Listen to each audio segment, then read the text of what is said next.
Ah. Guys, so, in relation sa fitness journey natin, today or tonight, kasi gabi ngayon, magme-measure tayo ng ating waistline para by after 3 months, tingnan natin kung magkano or gaano kalaki yung ibabawas ng waistline natin. Kasi as of the moment, yun, malaki na talaga. Super malaking bilbil na talaga. 3 months.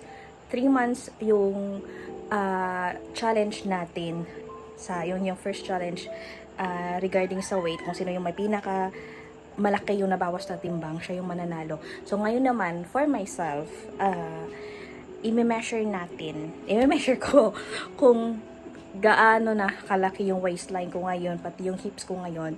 Tapos, yun, titingnan natin by next, after 3 months, with our fitness journey, kung liliit ba siya, kung gaano ba kalaki yung ililiit niya. So, yun, measure na natin.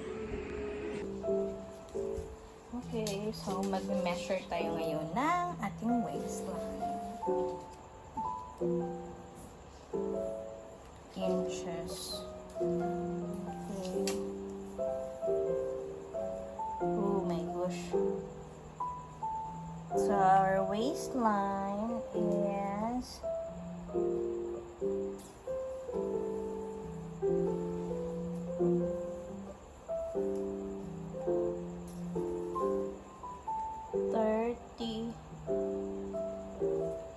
38.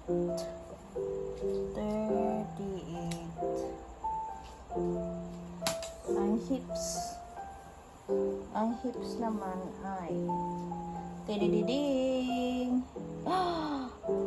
Hips is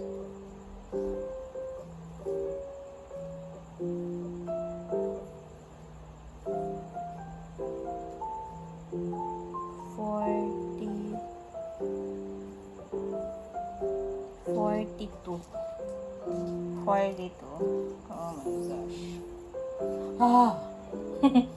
Well, I am doing this because I want to prove to myself that despite getting heavier, kasi yung previously, yung ano ko lang, yung waistline ko lang was 26.